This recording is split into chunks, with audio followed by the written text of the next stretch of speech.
Jam juga ya, Mau? Ya, itu suatu yang tidak mudah. Tapi ada masalah di situ sebenarnya.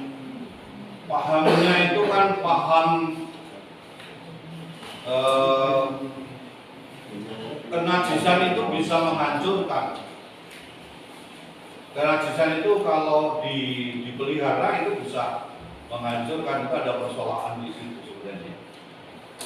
Jadi kalau dilihat ya mungkin kejam sekali ya, termasuk misalnya nanti bahkan orang Israel yang sudah dikuduskan itu pun tidak boleh bergaul dengan orang yang bukan Israel, itu kan dalam kerangka itu menjaga kekudusan.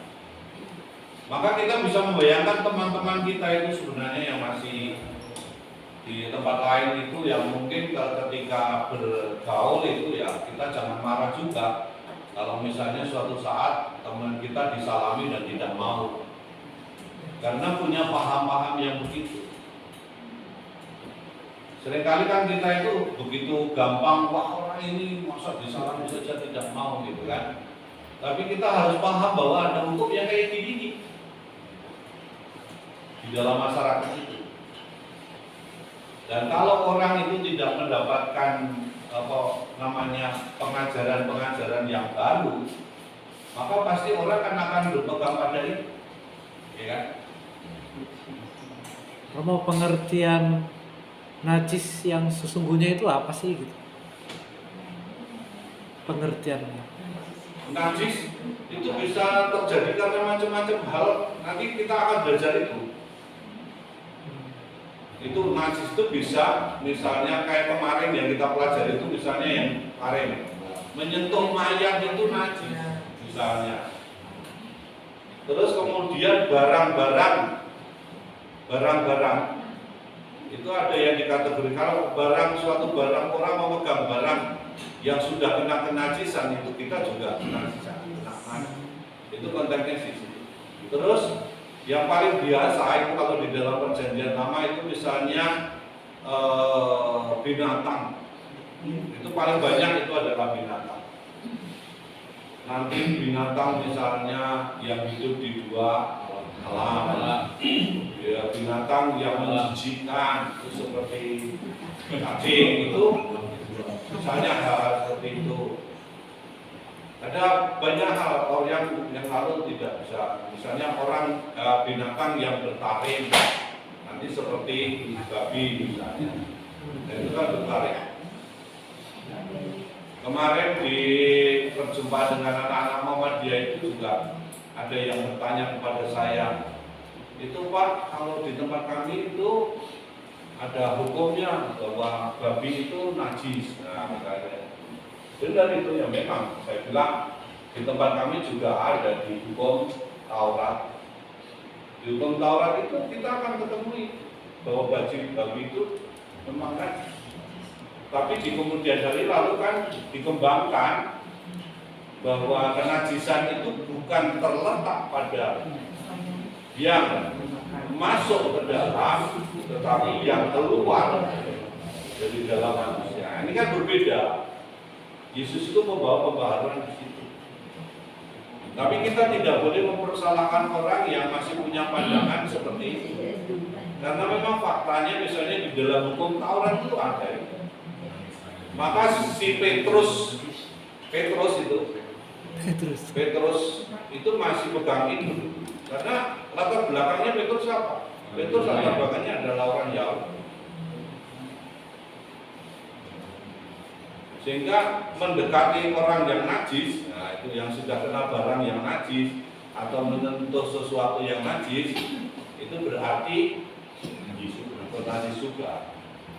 Bedanya sama haram? Tadi kan katanya babi itu najis, biasanya mereka bilang haram gitu.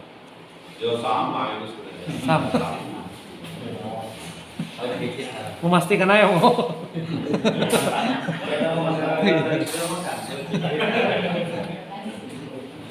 Itu kan sama dengan tidak kudus.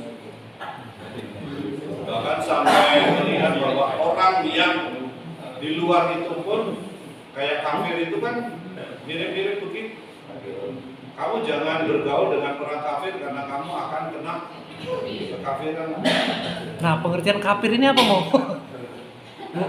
Kita kan Kafir itu tidak mengenal Allah kalau di kita kan percaya Allah. ya jangan kita, jangan sudutnya jangan dari kita. Sudutnya kan dari orang lain yang melihat kita.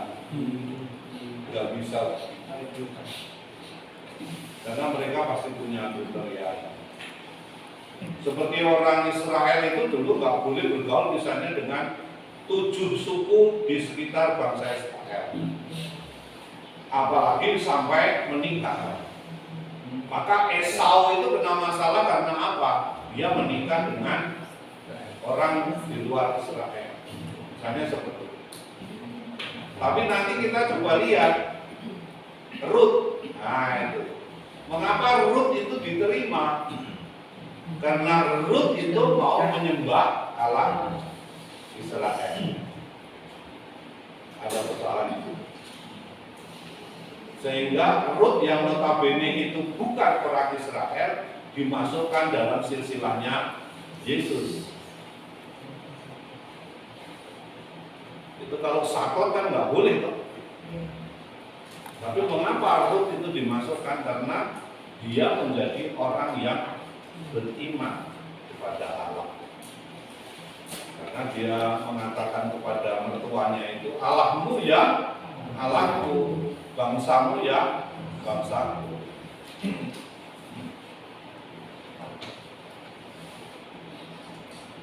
Nah ini jelaskan loh Pak di sini juga.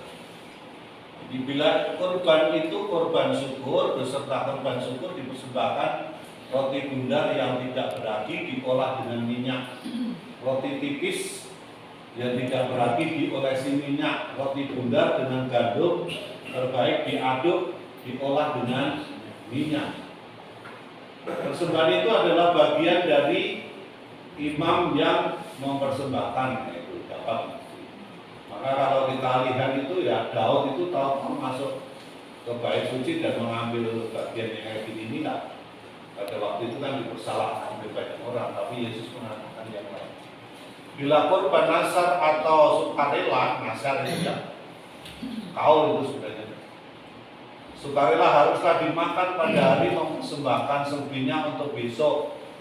Sebab bila hari ketiga akan menjadi korban yang tidak berkenan pada Tuhan dan menjijikan, dan orang yang memakannya harus menanggung kesalahannya sendiri. Bila daging itu kena barang yang najis, janganlah dimakan. Bila orang itu sendiri dalam keadaan najis, kena barang najis, serta ia memakannya, orang itu harus dilenyapkan. Itu lah double-double itu. Bila orang itu sendiri dalam keadaan najis, tambah kena barang yang najis, ia makan barang yang najis, orang itu